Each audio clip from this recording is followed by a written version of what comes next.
Welcome to Beneath the Grandstand, episode number 26, and really the first episode of season 2, season 2021 here. Alex, it's kind of weird because we haven't talked on the pod in a while, but fortunately I've been able to talk to you a little bit since our last pod. So I'd say, man, it's a long time since I heard from you, but that'd be a lie. So how you doing?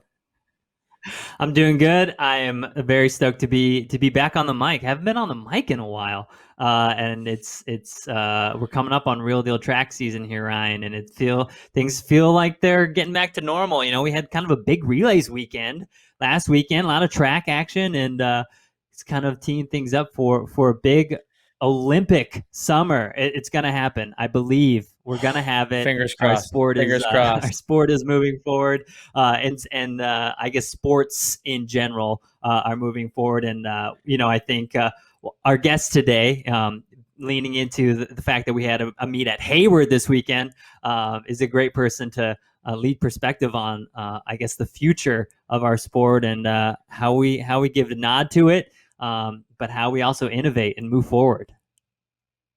Yeah, I'm just going back on what you said about Olympics and moving things forward this year. So hopeful. It was, there was I want to say it was like a few weeks ago, a month ago.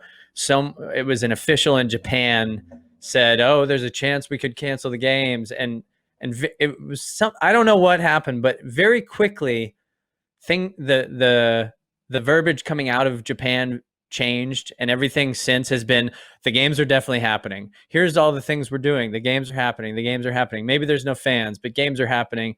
I can just see Thomas Bach picking up the phone after that news came out weeks ago and being like, no more of that, please. These Olympics are happening, and you need to be on board. That's how I envision it happening. So it seems like it just shows how crippling like a little tweet can be. You know what I mean? Like literally crippling to so many people involved in here, but kudos to the athletes and everybody who's been hanging tight, and we appreciate you guys hanging tight with us. We're excited to dive into another season of, I think we have a couple guests that are in the hopper here, and we're really, really excited about them. We think they represent really like the key stakeholders in the sport right now, and the people who are shaping not just our sport, but sport in general, and the people who have historical knowledge and the actual keys and knowledge and vision to open the aperture of what's next for amateur athletes, college athletes, professional athletes, Olympics, major sports, and all the above. We're gonna get insights from everybody this summer.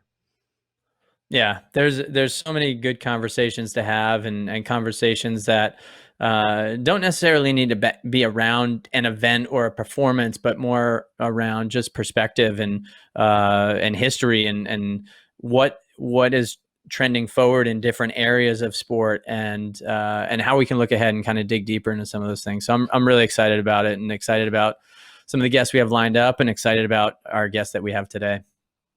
Yeah, absolutely. And I think just teeing that up perfectly, Ryan. Today, bringing on the legendary Tinker Hatfield. If you do not know Tinker Hatfield, well, walk outside and find somebody with a pair of Jordans on. He is the lead designer of the Jordan. He joined, I think, the Jordan line in maybe the third version, but he is really the man who's attributed to that steadfast innovation and design of fostering that whole franchise. And who knows where Nike would be now if the Jordan franchise wouldn't have been propped up and kind of enabled the Nike magic. So he's worked on the Jordan.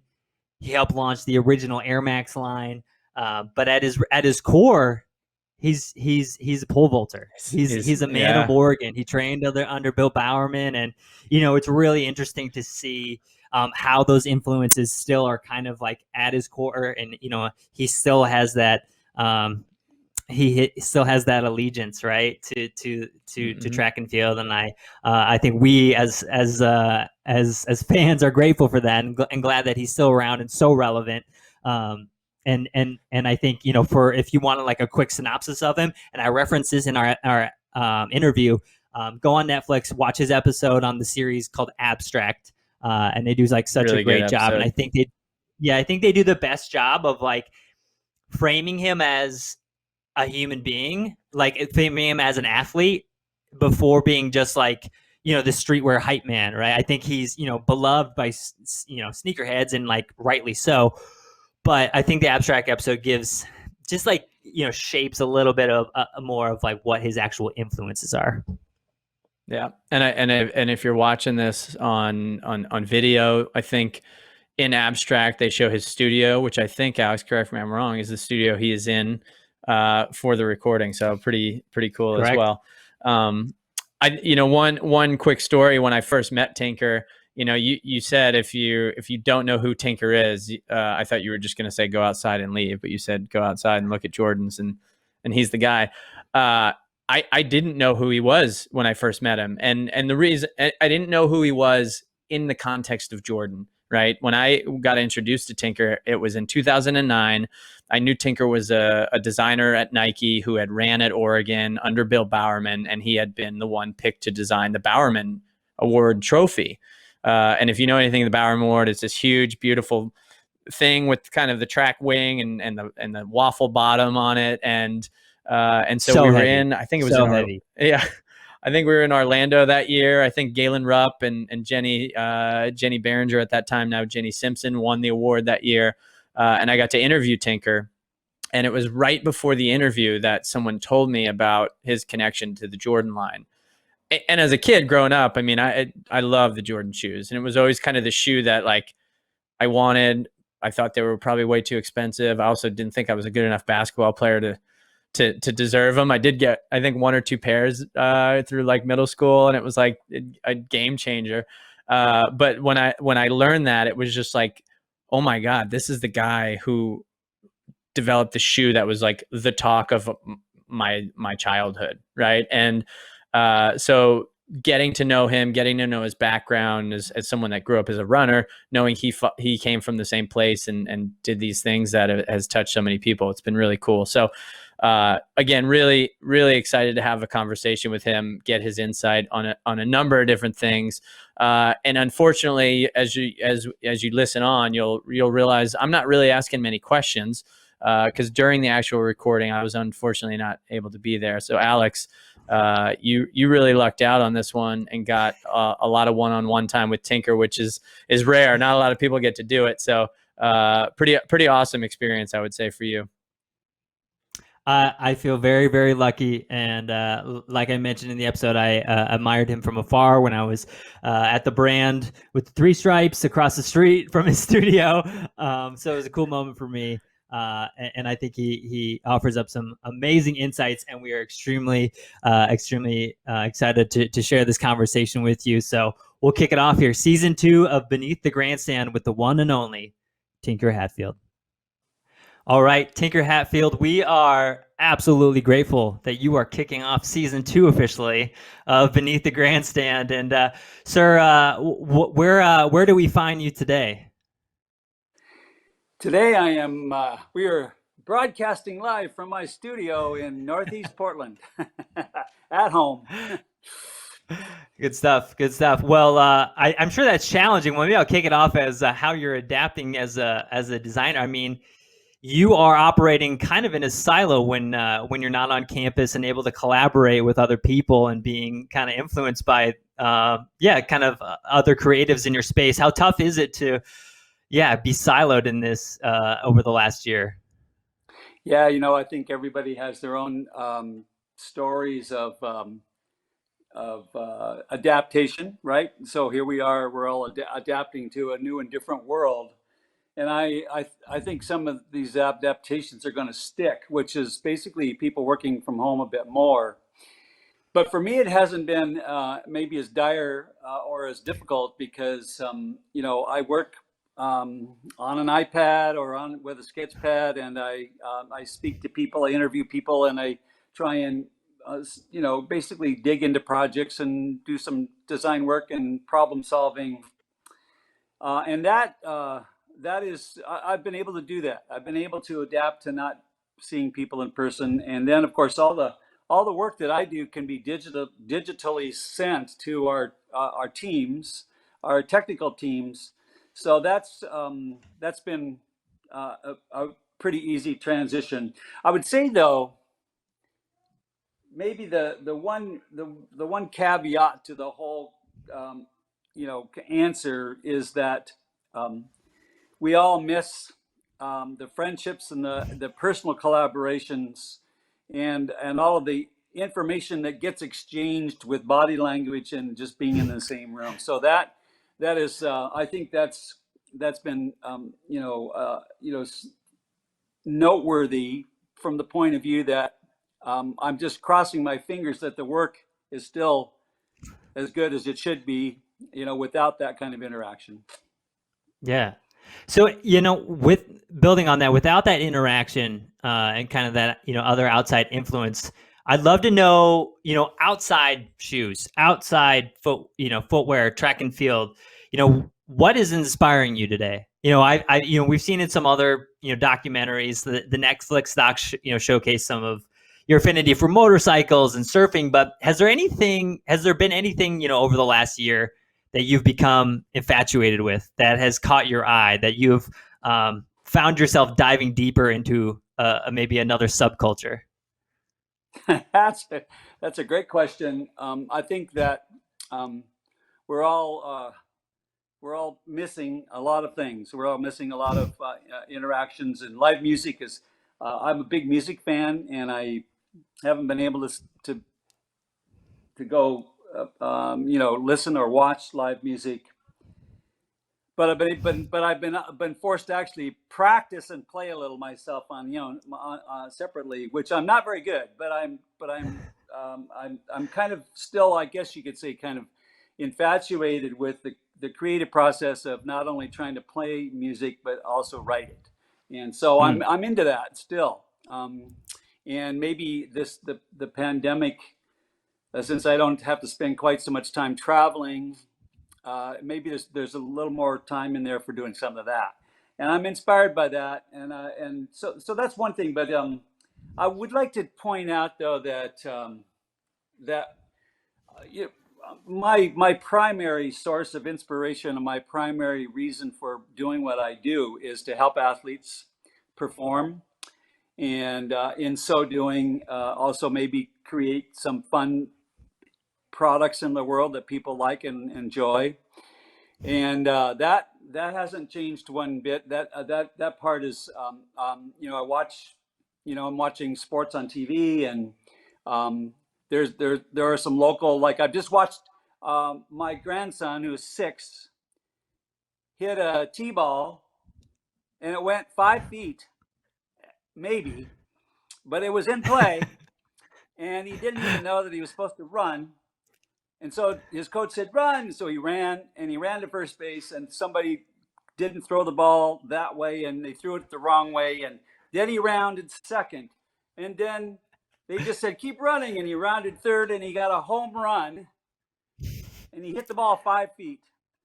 And I thought that was just, so I got it all on video. It was hysterical. It was hysterical because, T-ball, nobody can catch or throw. I mean, it's really interestingly funny.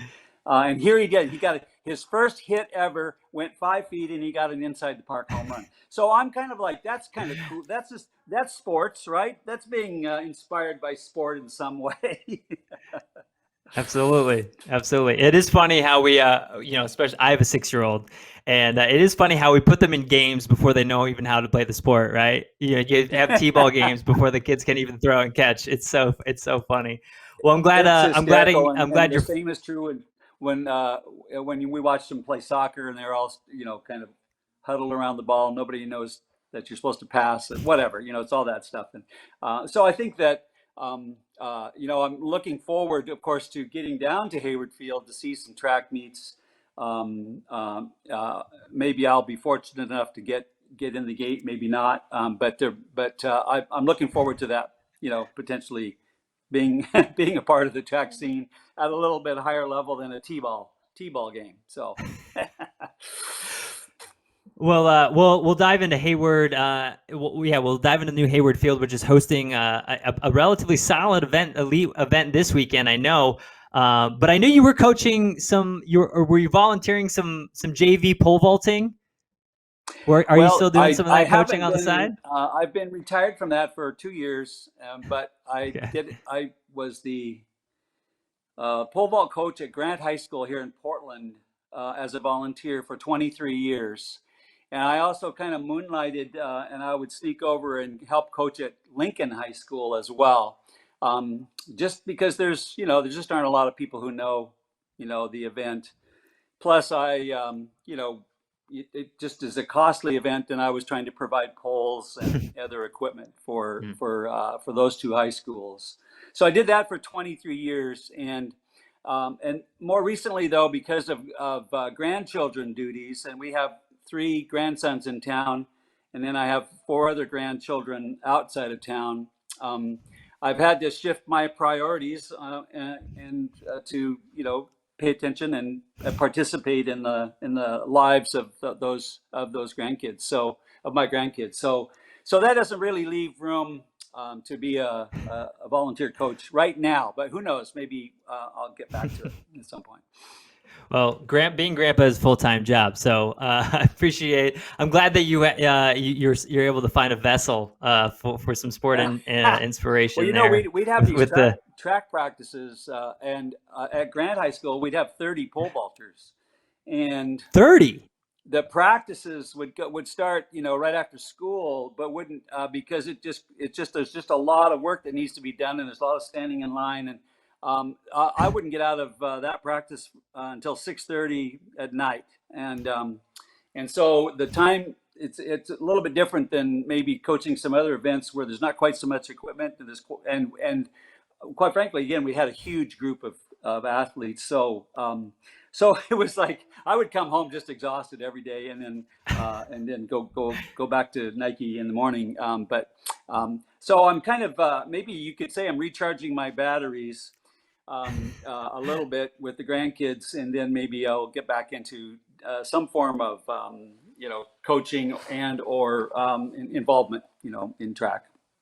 Maybe as an official. Good stuff. Oh, yes. Well, I mean, there is no better give back, I think, to our sport than being a volunteer official, because they make the events run, and they are running thin on that. So anybody listening, absolutely, it's always Tinker's knowledge. For those head track coaches to find people to get out and to man the events and keep the thing running, keep the track meets running. Yeah, so. Absolutely. Okay, Tinker. So, I wanted to kick things off. I you have a couple themes today, but I think what's most prominent on what I would call our culture, like the running culture in particular, is the discussion around the recent evolution of carbon plated racing flats. And I think it's relevant to have you on, because not only is it important to kind of this running culture, but what I love about where running footwear fits in the overall kind of dichotomy of sports footwear is it seems like performance experimentations and innovations almost start either on the track or on the road. And what an incredible opportunity we have to kind of be that kind of that guinea pig our sport is. And so absolutely. I wanted to draw a parallel for you. And so so one of your first major projects at Nike was the Air Max. And I think last month we celebrated Air Max Day, and it was 21 years ago that it launched. And so the Air Max was defined by this tangible, kind of almost divisive piece of visible technology, right? This visible air pocket. And it was, like I said, it was a little divisive, a little jarring, but it kind of became this defining silhouette of sneaker culture. And then, but in 2017, we kind of had a similar renaissance with racing footwear, where the world was rocked by this new carbon-plated Vaporfly 4%, and it had this really different silhouette to it, right? It had this giant stack height, it had this huge midsole, it had that kind of elongated swoosh, right? And that silhouette and that kind of identity has kind of become the icon of next level performance and that next evolution of what running can be. So I'm just curious, when you parallel the challenges of, what the designers faced in 2017 with rolling out the next percent with what you were faced with, with that Air Max and that giant air pocket that everybody could see, how challenging is it as a designer to embrace a completely new innovation to both the engineering of a shoe, but also make it a core part of the aesthetic? Yeah, yeah. Well, that's a many faceted question, and I'll try not to blab on too long. But the reality is that some designers are innovators, and the best innovators are well suited to seek new and different ways to solve problems. And hopefully, along with solving a problem, there's a kind of a merging of technology and aesthetics that makes a product look interesting and exciting. And so back in the Air Max 1 days, that clearly was controversial. It was internally controversial, and then it was externally controversial for a minute.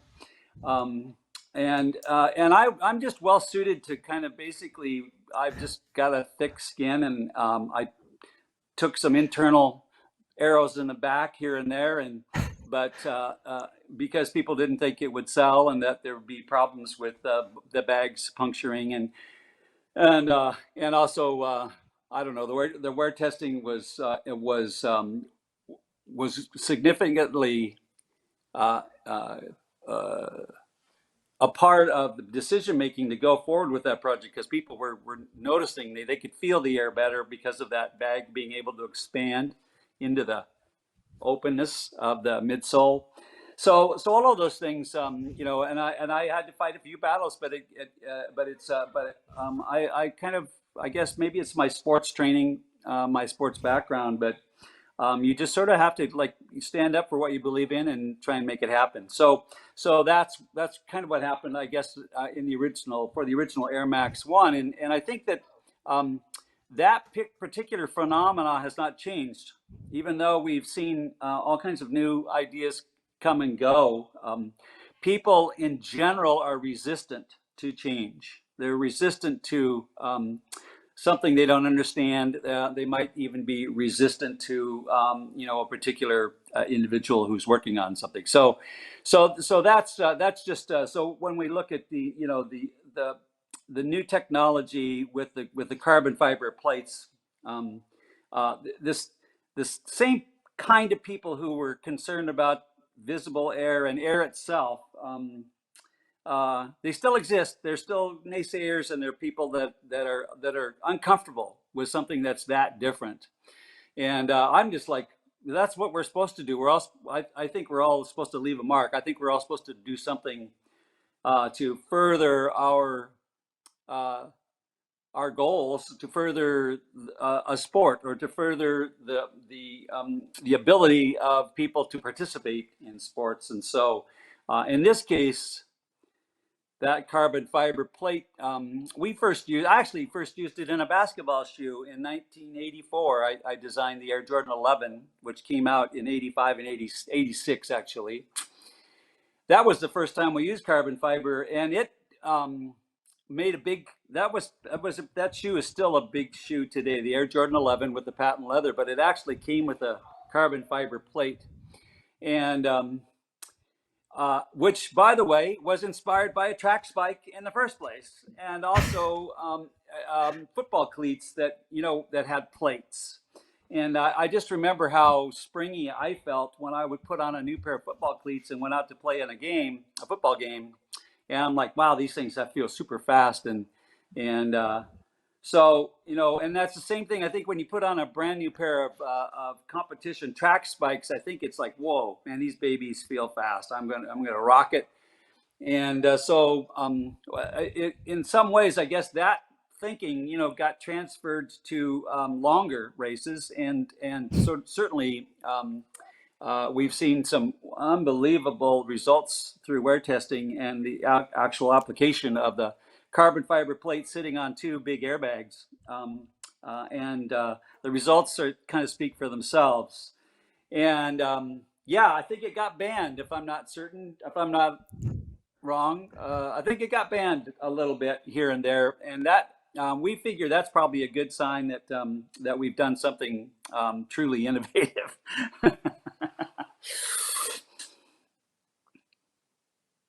Oops, you're on mute.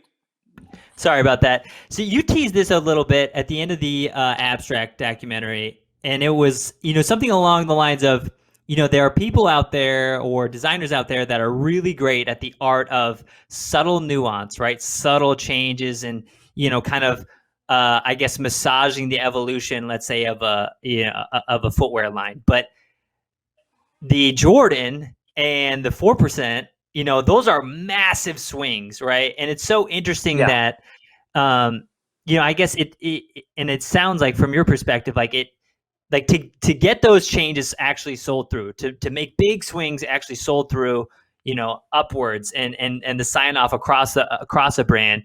You need a certain type of armor as a designer and a tough skin as a designer, Yeah. but also you need that like direct consumer feedback. Do you feel like the Air Max would have launched if you didn't have consumer feedback that said, "Hey, this feels right. This is working for me"? Yeah, I think the answer is the affirmative, that if the projects, at least the ones that I'm involved with that are innovative and more in a more advanced and maybe ambitious way, they would never get launched if there weren't maybe multiple good reasons, like more than one reason. So so the Air Max one and the Vaporfly and all that stuff, those things.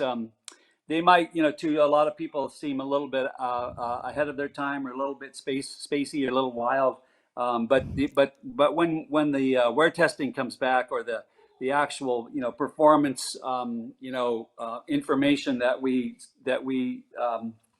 seek with every innovative project, when it comes back so in such high regard, it's really hard. It's really difficult for even the most stodgy people to say no. And by stodgy, I mean at Nike, there are people that are trying to protect the company from people like me, like doing too much weird stuff and not enough stuff that people want to buy.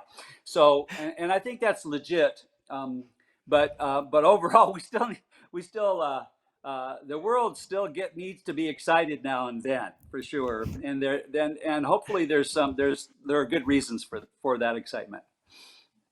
Yeah, absolutely. Well, we talk about excitement, and I think, in especially in the track world, right? We kind of live and die by these, I guess, tech specs, right? We're all about, product innovation, and we kind of, every time a new shoe or model rolls out, we want to understand the new tech around it, right? And I keep referencing your abstract episode, but I really love the quote that you actually opened up with. And you said, "My job is to make talking about feet. My job is to make these very capable natural instruments perform even better." So acknowledging that the human foot is an amazing piece of technology. But as we continue to evolve footwear technology, when do we cross the line of the shoe is enabling the function of the foot to the foot is enabling the engineering of the shoe? Do you ever worry about that? Yeah, I think it's one of those back of mind kind of concerns. Like I'm supposed to be, and the people in advanced innovation at Nike, which we have hundreds.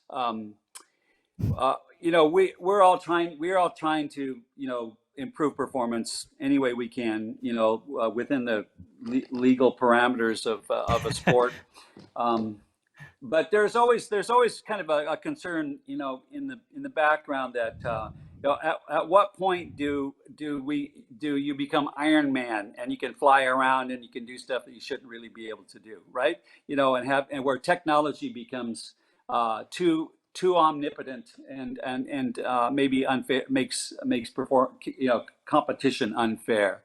So I think we all sort of think about that in kind of in the background, and I will tell you that there's all kinds of technology that we don't do of that. So I think that going back to carbon fiber plates and sitting on top of stacked airbags, um, um, to me, there isn't there there's not necessarily a mechanical advantage um, like like a spacesuit or like taking off with jet engines or anything like that.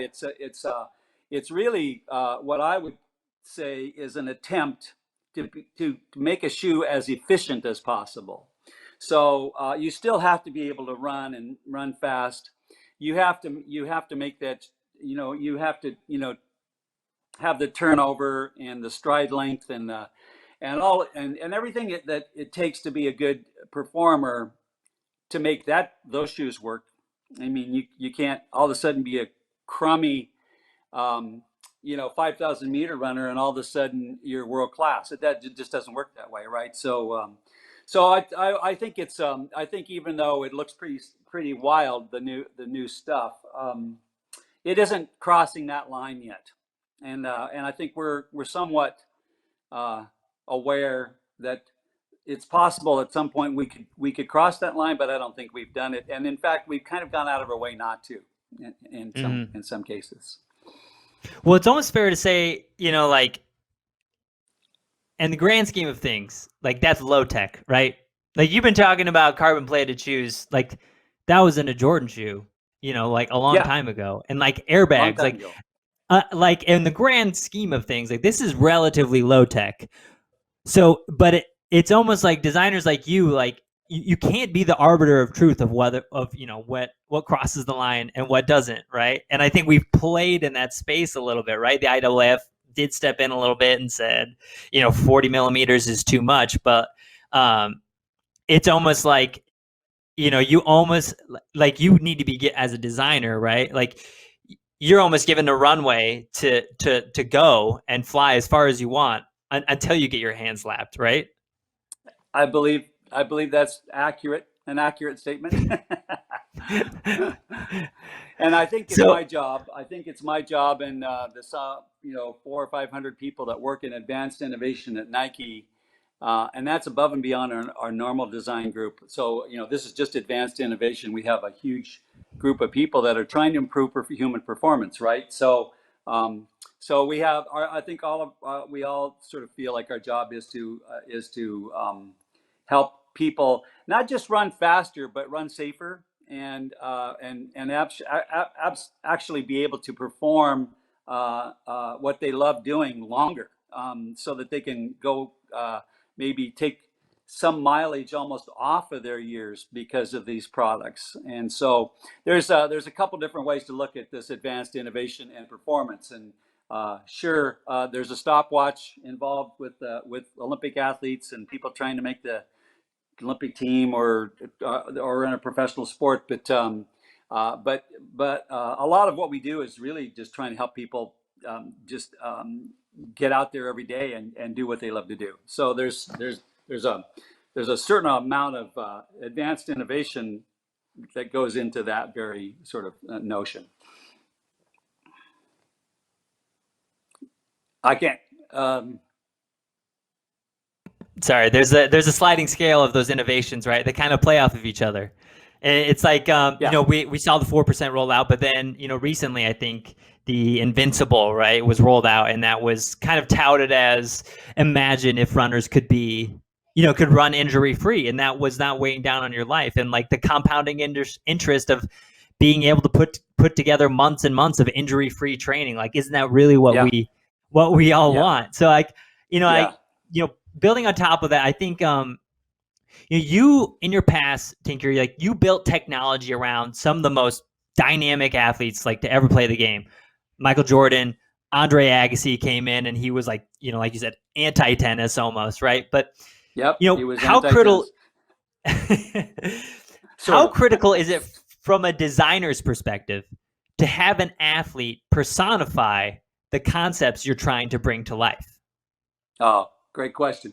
I think that's one of the most important missing links for a lot of designers and or companies is that they may have a great idea. There may be a new invention or a new idea, but there's a lot of noise out there, and there are a lot of naysayers, and just a lot of hustle and bustle, and attaching an influencer, whether it's a world's best tennis player or Michael Johnson on the track, back in the day with the gold spikes, and of course somebody today like LeBron James or previously Michael Jordan. All of those, what those people are really doing for us is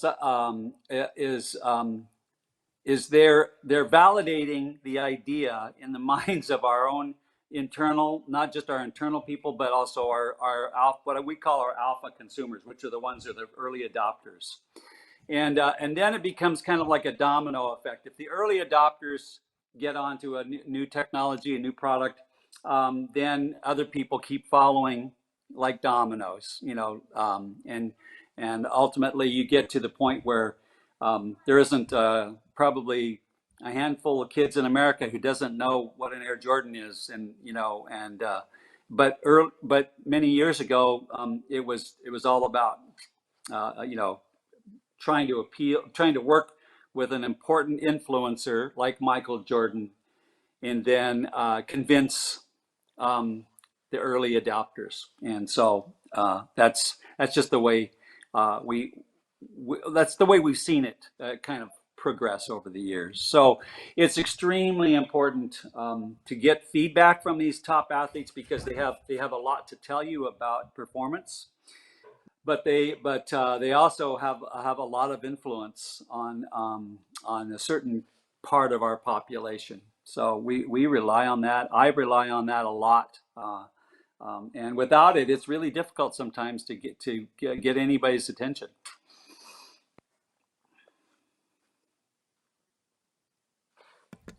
You were chatting about I remember when you told the story about Michael Jordan and the black cat, right? And Yeah. the shoe almost, he embodied the idea of a black cat. He embodied this silhouette of that Jordan. But it's funny, like when I think of someone like an Elliot Kipchoge, right? And I think of the 4%, it's almost, I almost think when I put those two, if I would have saw those two in abstractly, I would never have put that shoe, and I would never personified it as Elliot Kipchoge, right? And it kind of goes back to my is the athlete embodying the technology, or is the technology embodying the athlete?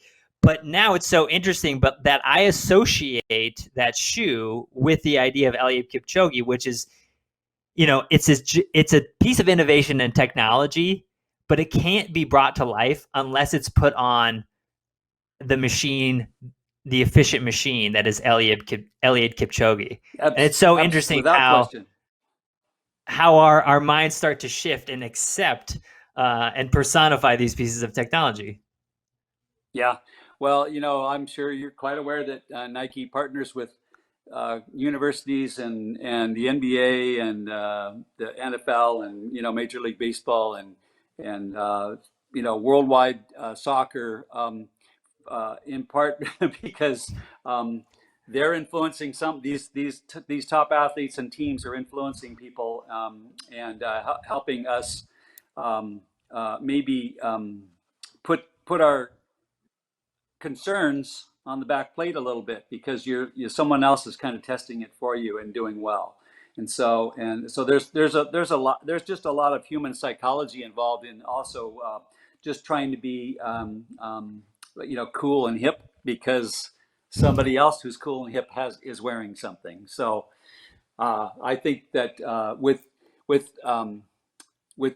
Elliot Kipchoge, I don't think that we there's kind of two approaches here. With Michael Jordan, there was so much written about him. A lot of people just knew who he was, knew about him, and knew his personality. And then that allows us to tell a story about him, because because people are interested, and or maybe they already know some of the story in the first place. and therefore you can design their personality right into the very product, and it becomes kind of like a nice, sort of reciprocal kind of a relationship where things just keep rolling. One thing leads to another, and it kind of circles back around and just keeps rolling. With Elliott, not as many people know a world-class runner, say, versus a world-class basketball player. And that's not a criticism one way or another. It's just the reality of an audience. And so with Elliott, it's more like, okay, here's basically the best marathoner in the world, and we're gonna experiment with him and see if we can't push the human limits a little bit further, and therefore, in a sense, he probably becomes a better influencer kind of after the fact than before, because he did what he did. So it's just those are actually two kind of distinctly different approaches to trying to get people to pay attention to what you're doing. So there you have it. That's so interesting. Yeah, I think they're so distinct, right? But they still have such a profound effect. Where the Michael Jordan story was known and followed and storied, but where Elliott kind of represented the unknown, and that's almost what the 4% started to represent, right? It was this what could happen, right? And we knew that the ability was there. 2 hours. I mean, my God, who is that guy? Right. And of course, we were ready to tell that story after the fact, rather than before, almost, because it's a different dynamic. Absolutely. I'd love to. I have two more questions about footwear and the kind of the journey of well, I guess your journey alongside seeing the development of Nike track and field and running. I think it's so interesting as when we look at your biography, Tinker, it's like this guy is a track and field man at his core, right? And he's a pole vaulter. He lived under. He's a Bowerman man, and so it's like but your career took you in a couple different business segments, obviously, which that diversity and probably made you an overall better designer. But as someone entrenched on the Jordan brand for so long, but being a track and field person at their core, what was it like to be kind of on the outside of the sport you love? Like running has always been the guiding light for the brand, but was there any moments that you were kind of torn at your soul because you didn't think that track was being prioritized or was going the wrong way? Oh yeah. Well, the answer to that is that I actually designed shoes for Carl Lewis for the Olympics in Barcelona, and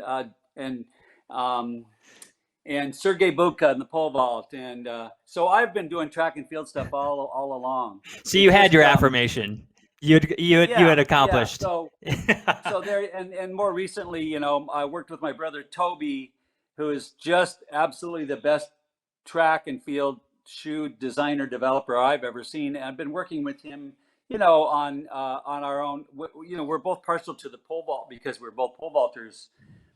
So we have Nike pole vaulting shoes, specific pole vaulting shoes on most of the world-class pole vaulters in the world, except for just a few. And so, it's like, even though Michael Jordan probably doesn't even know that I have done a track spike, to be honest, because it just wasn't apropos to our conversations. It just wasn't. And so there are a lot of people that just simply are unaware of those kinds of projects that just don't quite get into the super hype level. Let's put it that way. So, although I have to say I really enjoyed working with Carl Lewis and his and Mr. Powell, because they were like going at it, and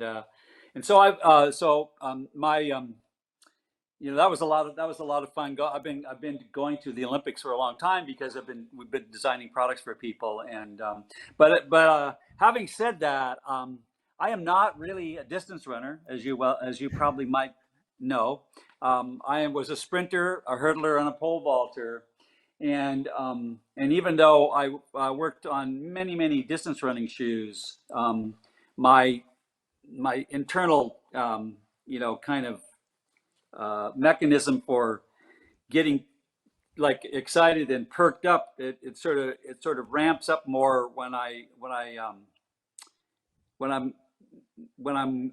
kind of a little more associated with speed rather than distance. Speed and because that's who I am. I do though love we loved working with Ashton Eaton. You've mentioned his name already, and he could do kind of almost anything. And then of course we have all these athletes that we've done, these runners that have done well in our products, and I am extremely proud of the work that we've done. But when someone asks me what I used to run at Nike, I'm often asked, well, we heard you were a track athlete at Oregon. What did you run? And my answer is, I ran about 150 feet. And it's kind of like a snarky response to the fact that no, I was not a runner. I was a sprinter and a hurdler and a pole vaulter. So, so you were an athlete. There you have it. Well, it's interesting. Some might, I gotta wonder, the pedigree of like at your core, you thought, like speed and explosiveness first, right? Like that was like baked into your DNA when you walked into a project because of your background. Like sometimes one could wonder if things like the Jordan wouldn't be as innovative or perform the way that they do if they weren't, built on the pillars of your speed and explosiveness background. Yeah, I think there's some truth to the fact that we are all more capable if we've had some personal insight and experience, and that we have have that kind of in your DNA, so to speak. So I don't though want anybody to think that I'm disparaging of distance running, because I'm great friends, with Galen Rupp, and I was friends with Steve Prefontaine. He and I were on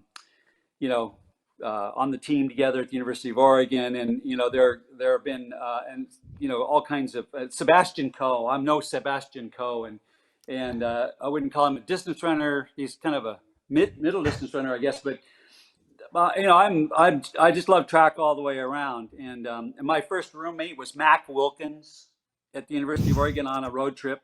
He made me carry around. Dropping some names here, Tinker. His discuses, and I was a rookie. I was a freshman, and he was I believe he was an outgoing. He might have been a senior or junior. I forgot. Anyway, so I just love track all the way around. So I have.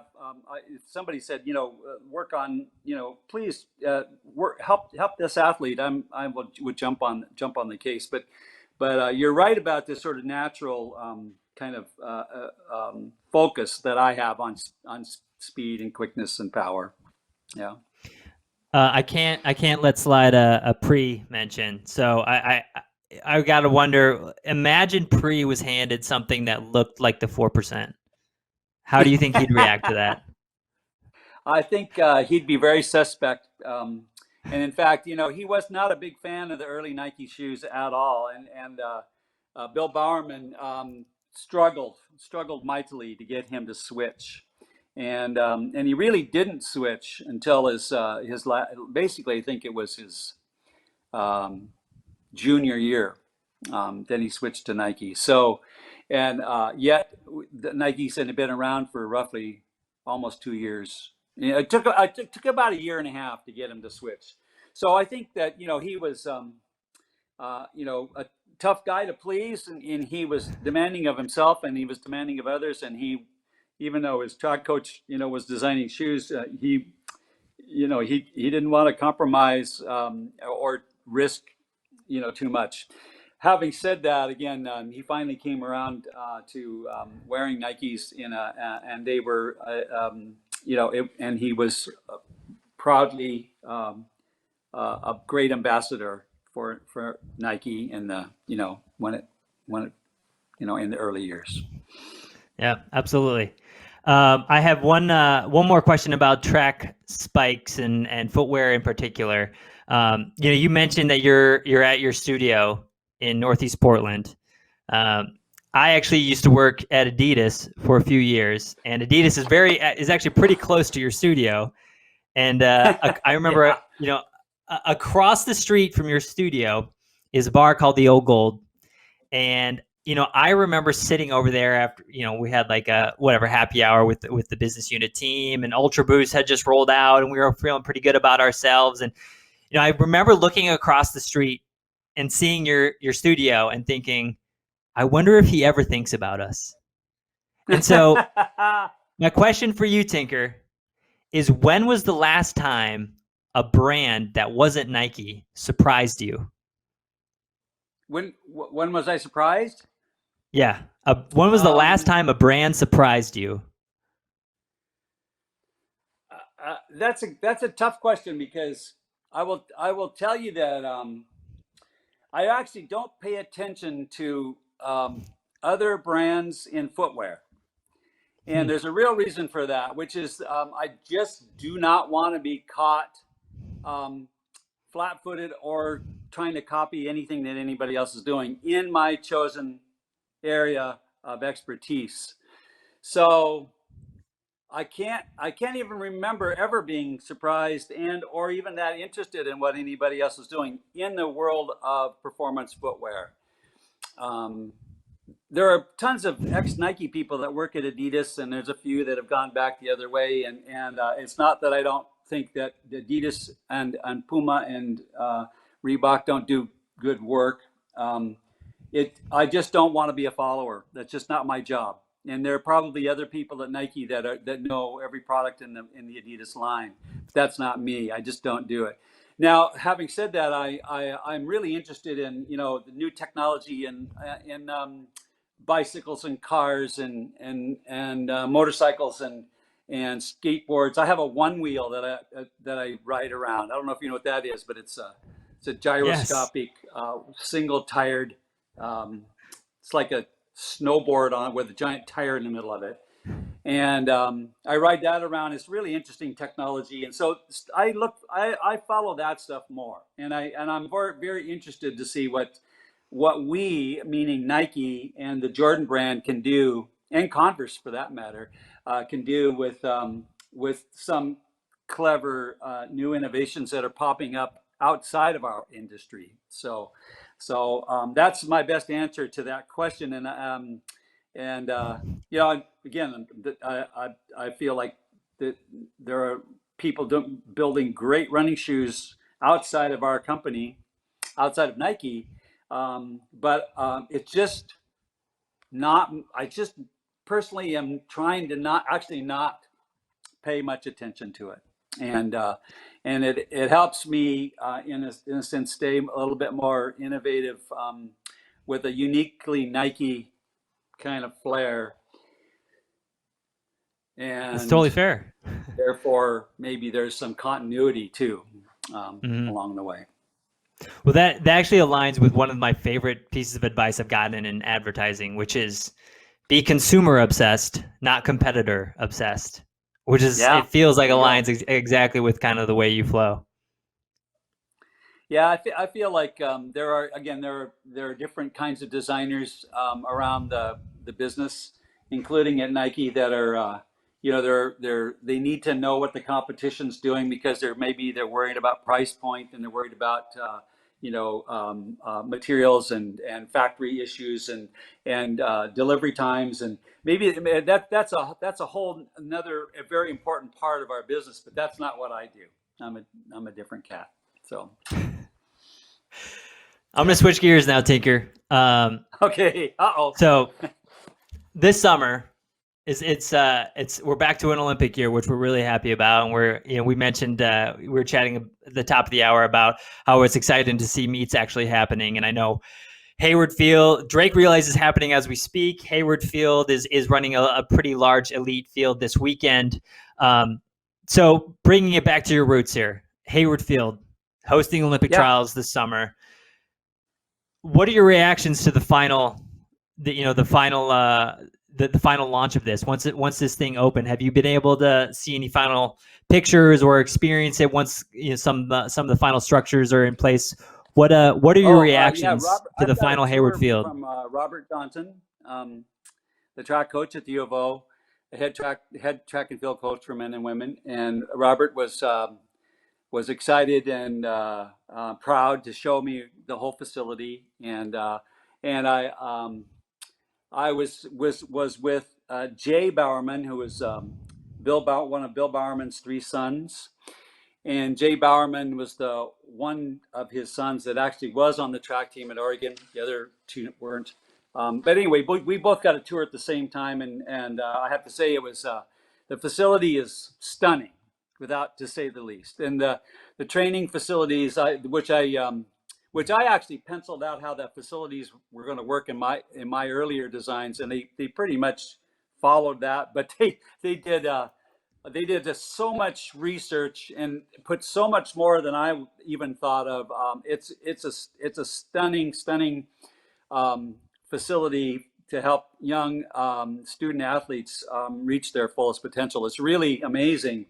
So it's the stadium, whether you like its aesthetics or not, it's spectacular in its own way. And I wrote this piece, back when I was critical of the project, because there were some things that I didn't agree with, and I had also, politically there was a lot going on. But that in a very real sense, I did make a little bit of a prognostication, or gave the readers a bit of a warning, which is in the late spring, when the big track meets roll around at Hayward Field, there's this fierce north wind, and probably all about it, right?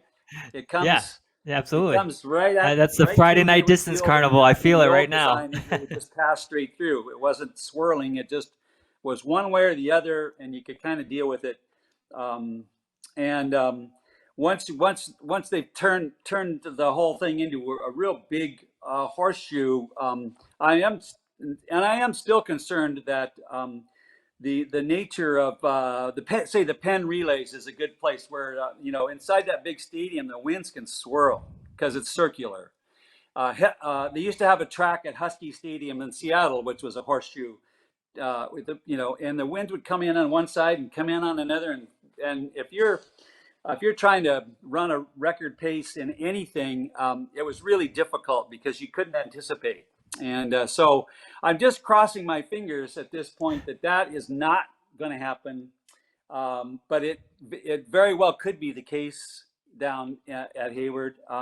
But let's just hope for track's sake that the most significant track stadium in America is going to be a good performing venue. So I'm hopeful that there's that swirl won't happen. We'll see. Yeah, we shall see. It's so interesting. I saw the Ken Go kind of quotes that he put out in that article. I think you mentioned something about being concerned about the performance aspects.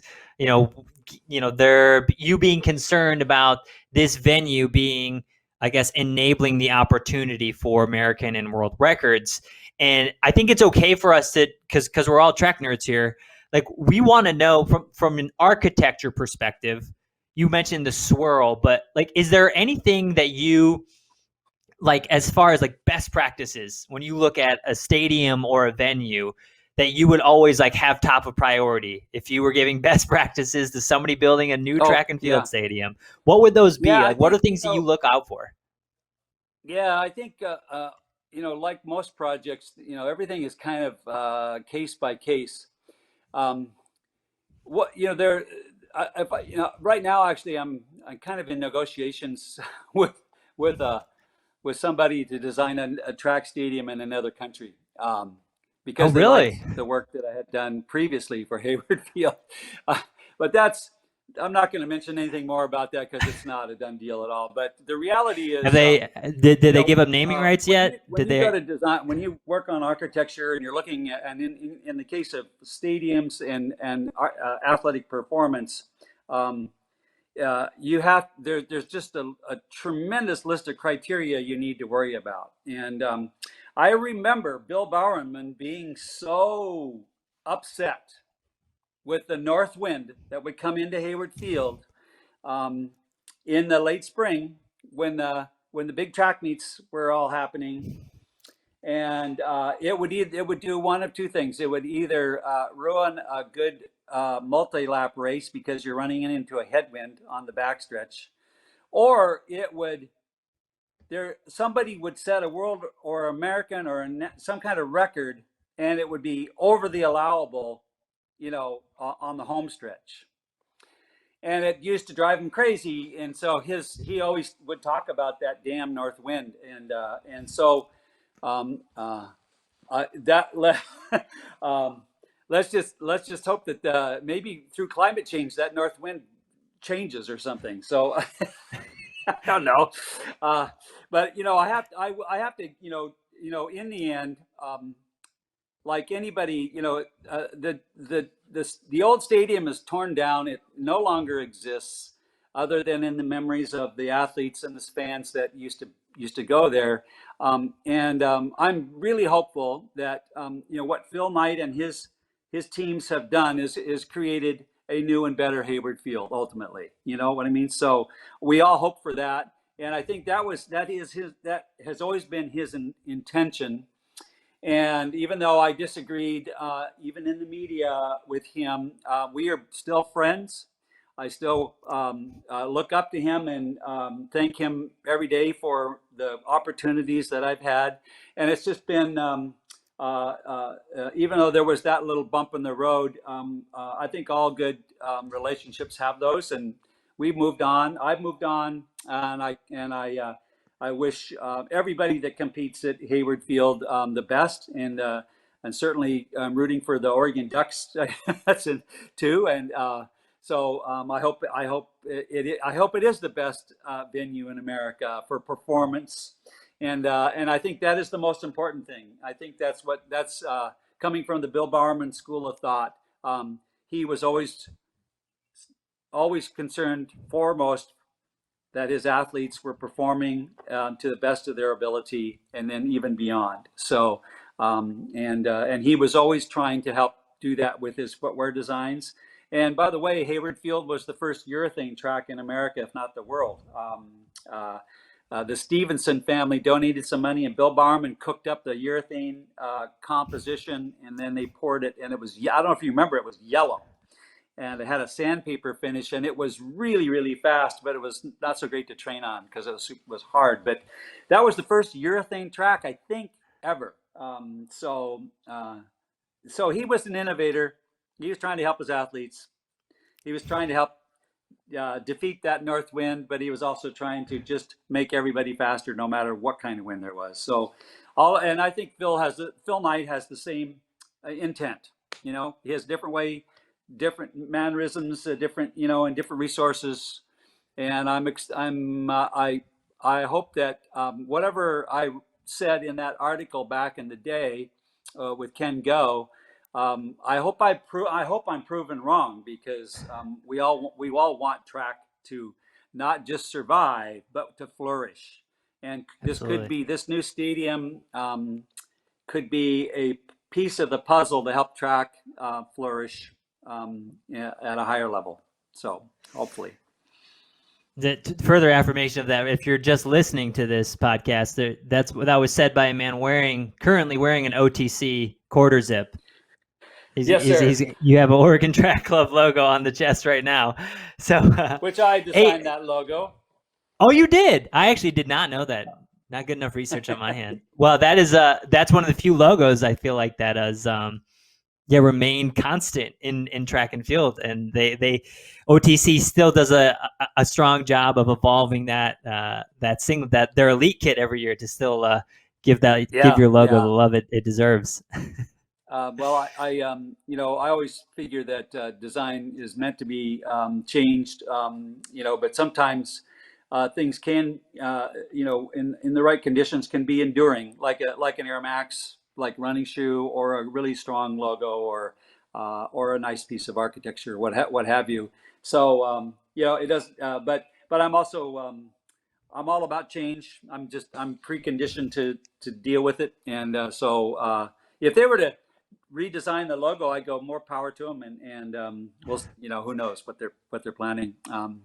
And I again personally I can't wait to get down and somehow participate in a track meet there. Not performing, but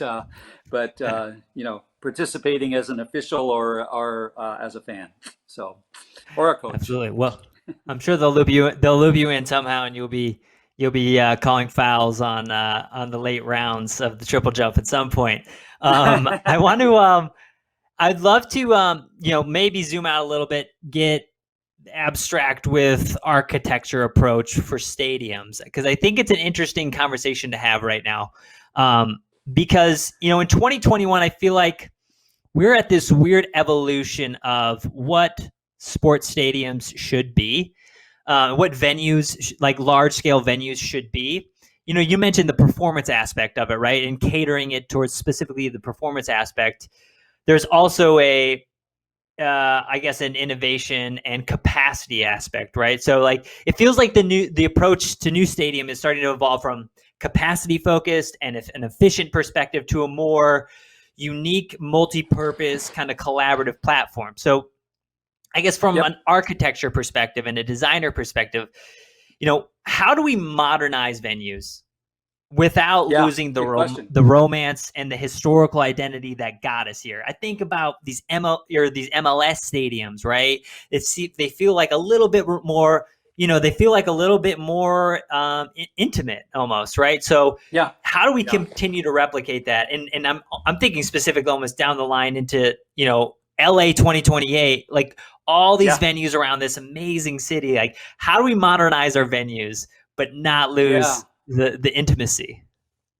Well, I have a lot of thoughts on that subject because I've designed some other stuff for stadiums, and I've designed some improvements for Autzen Stadium, and I'm working actually on more improvements to Autzen Stadium for the football program in Oregon.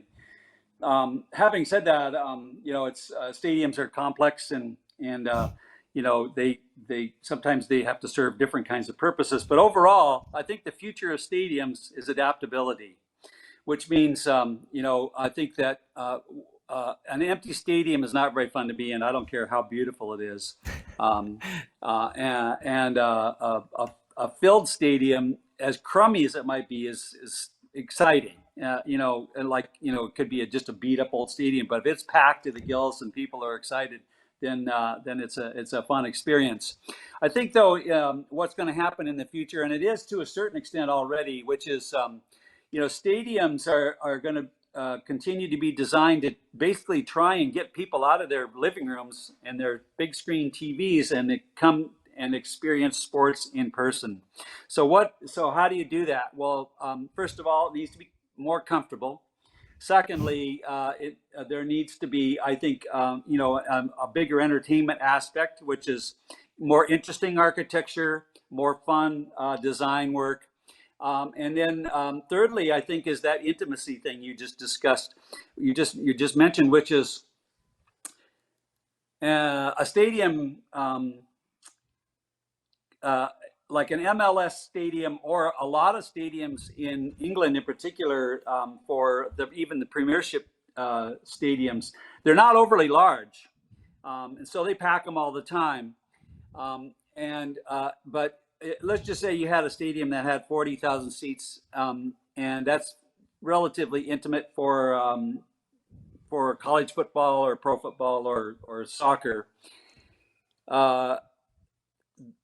Technology is moving forward where more seats can pop up. Actually, the stadium can change shape, and you can add capacity. But the real important factor is still the intimacy part. So keeping people as close to the playing field as possible allows for the exchange of energy between the athletes and the fans. And I think that's really an important notion that got away from a lot of designers over the past 50 to 60 years. big concrete edifices, you know, and people were too far away from the field, and you know the nosebleed seats were 100 rows up and all that. Now there's a recognition that it's people if you want to get them to come out of their living rooms and drive and pay to go see a sporting event, it better be fun, and it better be more interesting than just sitting again watching it on television. So that's really the future of stadiums, and I'm actually there's several firms around the world that do design work, and I've been consulted before by them, and have I have a few notions about how to proceed on stadium design for various sports actually. So Good to hear. I'm not a licensed architect anymore. I used to be. But that doesn't mean I actually can't still design and then collaborate with a licensed practitioner. Absolutely. So I can still be a designer, but I can't actually call myself an architect anymore. But that's okay, because I do as much architecture now as I ever did. So. Amazing. Yeah, consult and collaborate. That still counts, right? That's interesting. I think. Yeah. The you know, making stadiums kind of modular, right? It's like adding and taking away things. Modularity with technology can allow for adaptability. So the modularity contributes to the ability to adapt to different events, different sizes of crowds, and of course different sports themselves. And so that's, to me, that's part of the future, and we're starting to see that happen here and there. So yeah. Well, I know I'm trying to imagine a track back inside the Rose Bowl Stadium, and maybe for 2028 they'll knock on your door. I hope they do. But you know, this conversation about stadiums, this interview will help me get that job. Right.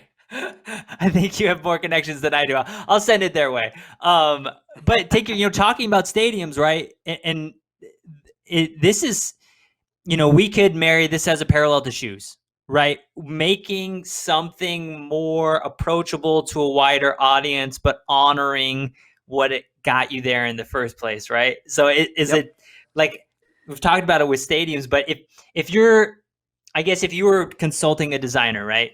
And that designer was handed something as, you know, cherished, like the Jordan, right? Like a really cherished footwear line. What is your general feedback to somebody who's given the reins and the responsibility to, I guess, finesse a family of shoes that people hold dear? Like how do they stay close to the ground? How do they stay grounded?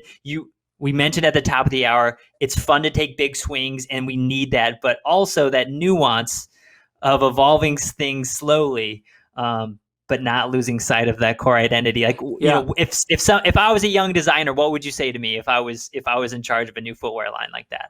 I would say that you need to, you know, kind of like training for the decathlon. You need to maybe train different design muscles, and one muscle would be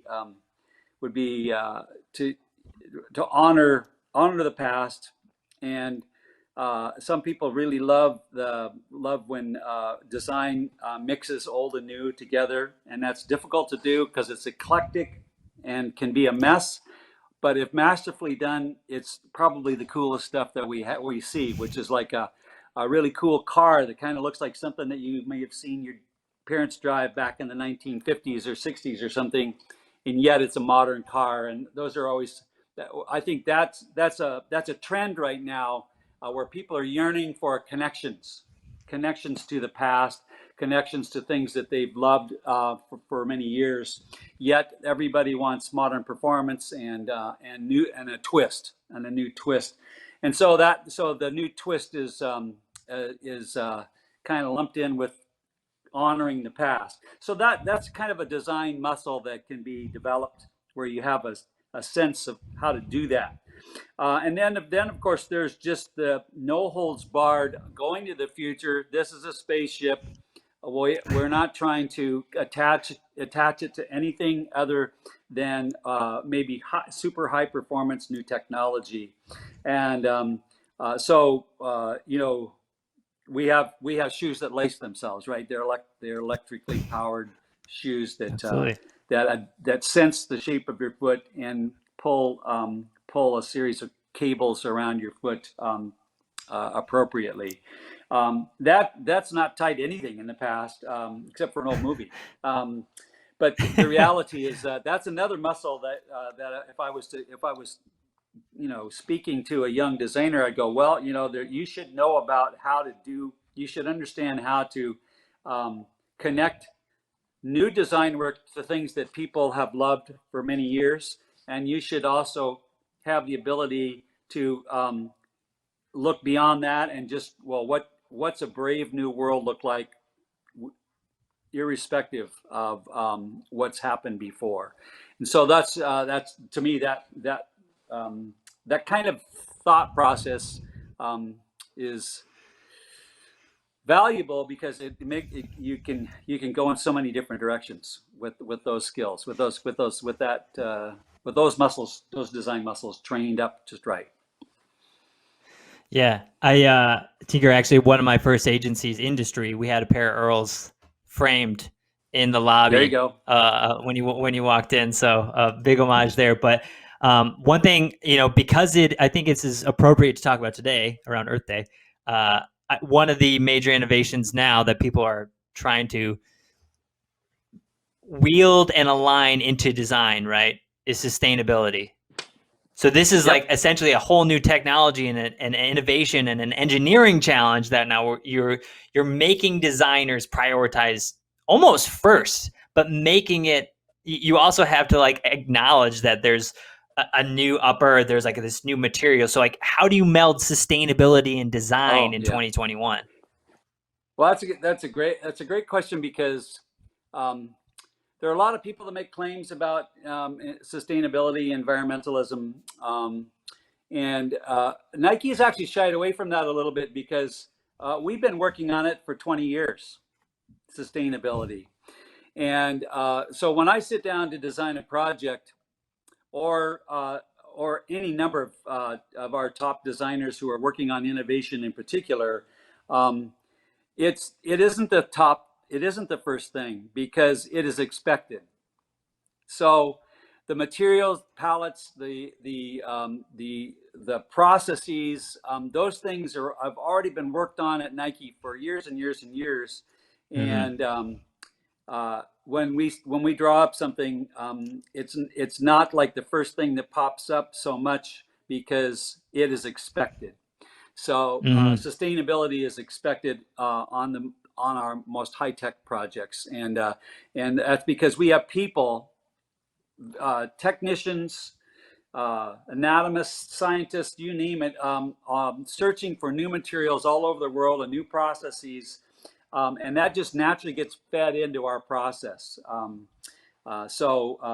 Yeah, I think about sustainability, but my job is still to design something that works. Right. Well, I mean, it sounds like, because it's built into your guts. Yeah. So before it gets to your plate, it's already sustainable. Mm-hmm. What's that? Well, because of the processes that Nike has already put in place, it sounds like by the time it gets put on your plate, it's already, the process is sustainable. So that's not something that you have typically concern yourself with. We can or can't use because of their sustainability. We have processes that are already in place and being improved on a regular basis, and it's just and by the way, if I think of something that is more sustainable and it's a new idea, then that's cool too.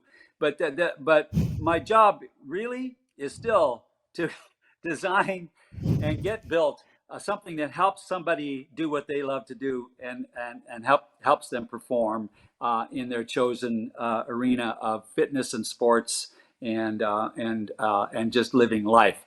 And so that's job one. It always has been for me, and along the way, we've contributed a lot to the sustainability issue through all of the myriad of people that we have that are working on it all the time. So, and if by the way, if you throw up a design that can't be done sustainably, it doesn't make it. Doesn't make it. So there you go. Tigger, I have two. I think Nike is a good global is becoming a great, but right now is a really good global sustainable citizen, sustainability citizen. But our job isn't done yet. There's still a lot more to do, right? We're all trying to do better, and we have a lot of people working on this stuff. Absolutely, yeah. It's not a black and white thing, right? It's a constantly evolving. It's not black and white. And you know what? There will be some new innovations in the next couple of years that will allow us all to be even more sustainable. So in our daily lives, as well as our chosen activities. So I'm excited. Tigger, I have two. Yeah, me too. I have two kind of closing, fun, almost lightning round questions for you. And I'm going to bring it back to, I guess, maybe your basketball design work. At Adidas, we had this term, well, at least in the people I knew, we had this term called potato head, which was a shoe that we had slapped together with different elements of other shoes, right? So essentially, it would be like, we took the upper of a track spike, and we used the midsole of a racing flat, and different kind of elements and overlays that we would love to see mesh together, but never finally saw the light of day. If you could, I'm looking at the evolution of kind of the Nike basketball line. Zion just signed on to Jordan Brand.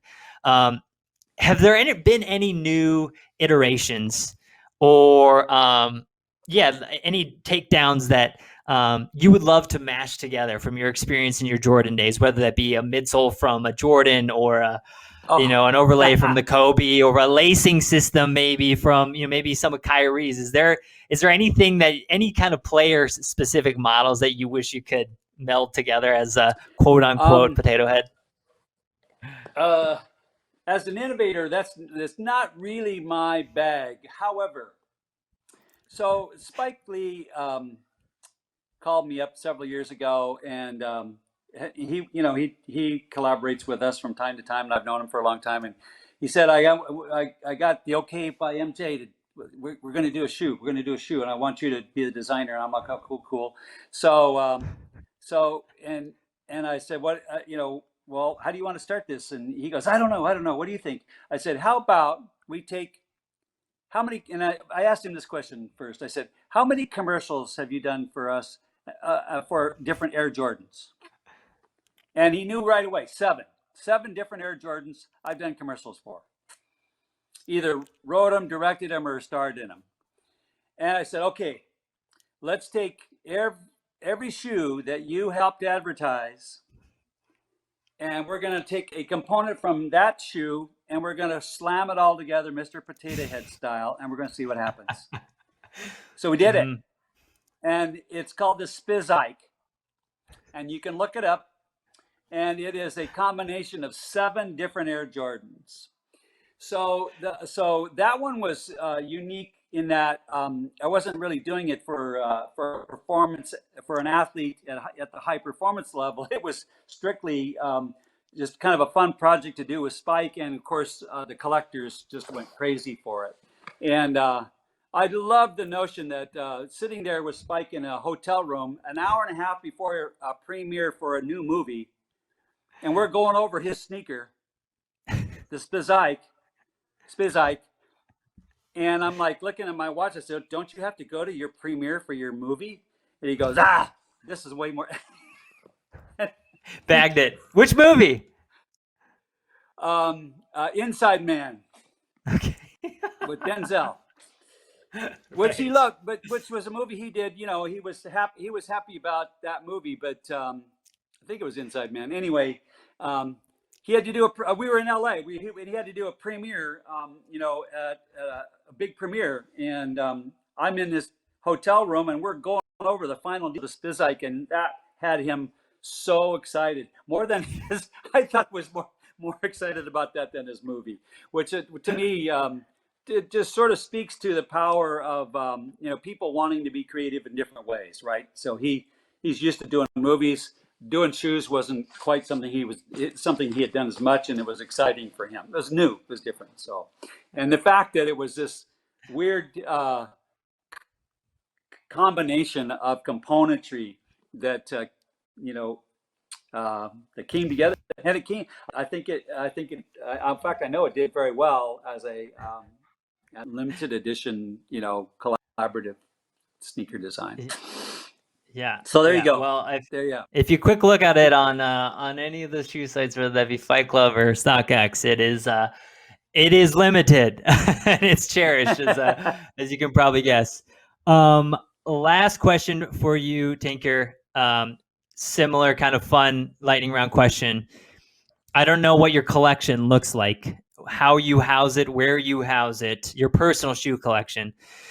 But is there ever a day where you open up your closet, you see a pair of shoes, and you say to yourself, damn, I can't believe this didn't get more popular. I can't believe this one blow up. Oh, yeah. Yeah.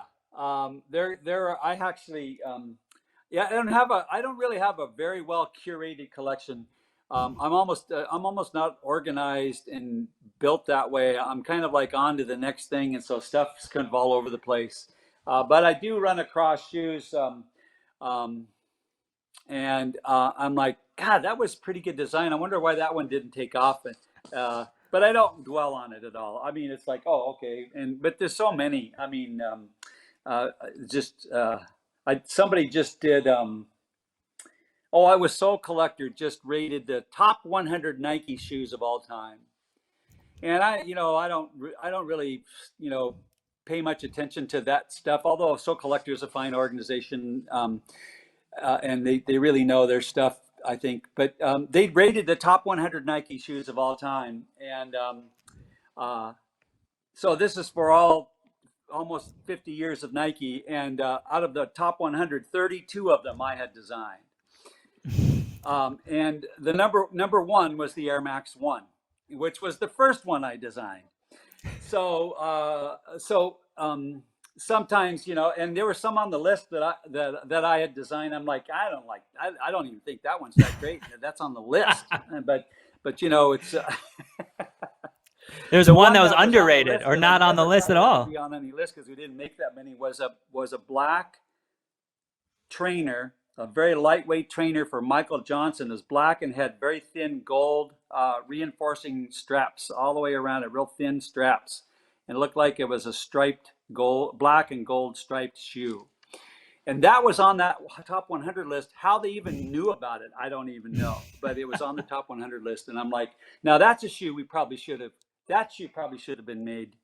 We should have made, a couple of 100,000 of them or something. So I loved working with Michael Johnson.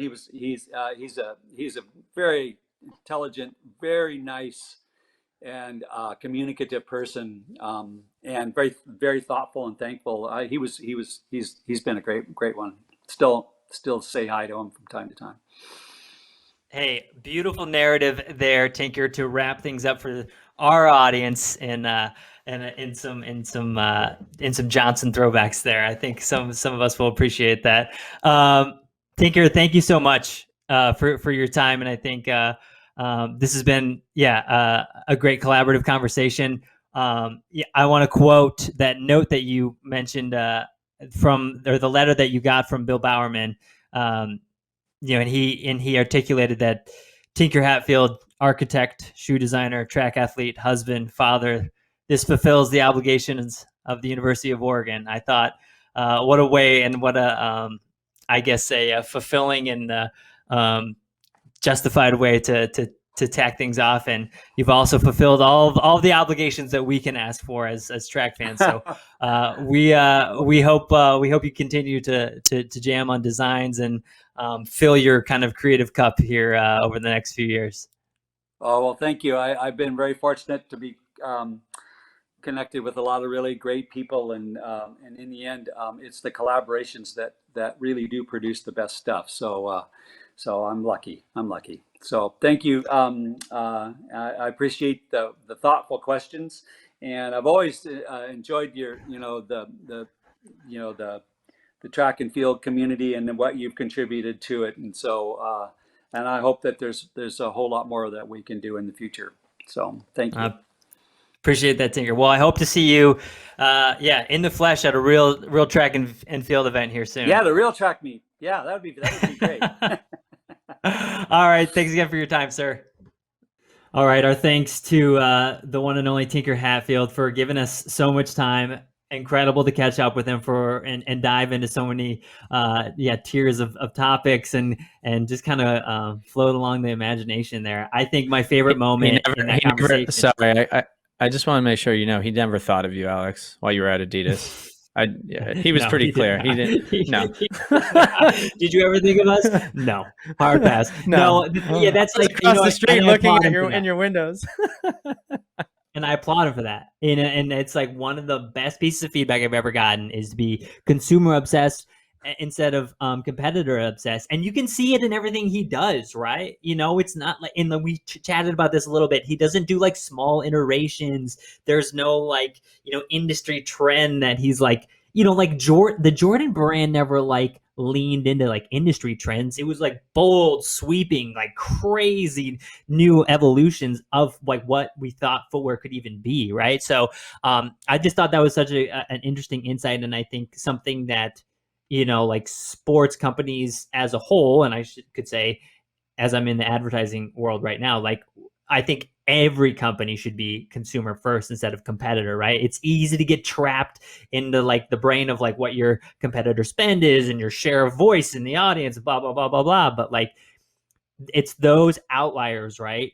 And the older I get, the more I notice the people who like aren't following trends. And Tinker has like always been that maverick. He's always been that renegade. He's always kind of lived in his own silo and he's done his own thing. So I think you can see that in everything he's pushed out. So I don't know, Ryan, that was kind of my favorite moment of the conversation. He likes to push out his ideas. He doesn't like to worry about other people's ideas. And I think we saw that with his feedback of Hayward Field. He was very vocal about, and this is one of the parts of the conversation I was looking forward to, because that was knowing Tinker and knowing how influential he is and how well respected he is as a designer. Not only did he put in a design for the new Hayward, they didn't go with him, and then he was very vocal about the design they chose, right? And so to now, months later, and maybe almost 2 years later, see that he's gone back, he's seen it, he's very complimentary of it, and admitting of, man, they did an amazing job. They did some things. It sounded like they'd done some things that he envisioned, but they went way above and beyond in aspects where he didn't even dig as deep. And so it was cool to hear him say that he's seen it and he really appreciated what they've done. But if you picked it up, there's still a concern about the north wind. And that concern stems from Bill Bowerman and back in the day, right? And so it was just interesting to hear him talk through that, and ultimately, like, this is a guy, like, he brought up the relationship with him and Phil Knight and how this was kind of a bump in the road of that relationship, and it's just crazy to hear. I mean, he's so open about it. He said, Phil is like someone I look up to and I appreciate, and I tell him all the time, thank you for all these opportunities you've given me. So it doesn't sound like it's something that like tore them apart, but it's a bump in the road, and just thinking about their history at Oregon, then to Nike, in some things you read, Knight credits him for helping Nike, really turn the corner and stay alive and become what they've become through his work with the Jordan brand. So it's just crazy to think about that history and how he was this track and field athlete under Bill Bowerman, started working at this track and field company at Nike, and then helped it become what we know Nike it is today, and also create another iconic brand, not outside of Nike or within Nike, you could say, with Jordan. And it's just the pieces he's touched. It's pretty wild. Yeah, and the athletes he's worked with too, right? It's like we were talking about Jordan. He also worked with like Andre Agassi, and it's why, like, yeah, I wonder like what those iconic, silhouettes would have looked like if it went to somebody who, like did just lean into like small, marginal, incremental changes to footwear, right? Like we may never have seen the Air Max, right? Like the Air Max was this bizarre, it's like literally a bubble, like a visible bubble. Like you would like visible technology, like almost felt janky, right? Like there's a piece to there kind of used to be that perception, but like now it's like something that's embraced, and that's kind of like also like, how I kind of tied into that 4%, right? Which like it's like it's a performance piece, but it's also an identity. Like that big old midsole that we all know now, like that is speed. It's completely changed our perspective of like what the silhouette of a running shoe should be. Yeah. And on the 4% conversation, I mean, I like how he was clear in saying we didn't create a product that creates an advantage or an unfair advantage. We created a product that it was a more efficient product for runners. And he was like, you still have to be a good runner, and like, I'm not going to throw on that shoe and run 2 hours. Like Eliud Kipchoge had, he's a 2:01 guy that broke 2 hours. So just that, that point of this is an improvement in performance, but it's not putting jetpacks on your shoes and helping you fly through the air. So that said, he said, there's are things that we work on, and you're like, oh, this might be over the line. And it just makes you wonder, like, man, what are they working on, and how far ahead are they where they have to pump the brakes and be like, oh, we're not quite ready for this, or maybe this wouldn't actually be quite as accepted. So you always wonder what's under the curtain that's been worked on with some of these folks. Yeah, absolutely. I think at the end of the day, it's like innovation rewards the most efficient, right? And like at the end of the day, like that's why Eliud Kipchoge is like the star that he is because we found this innovation, but that innovation only works on the most efficient motor on the planet. And like it just happened that we married the right, car chassis with the right motor in the 4% and the Eliud Kipchoge, right? And like we're just lucky to kind of be a part of that moment. And Tinker was, lucky to be served in that moment with Jordan. And so, I just thought it was fun to anytime we can align Eliud Kipchoge and Michael Jordan, like that's a fun moment. So I agree, Ryan. It was kind of cool to consider like what's going on behind the curtain.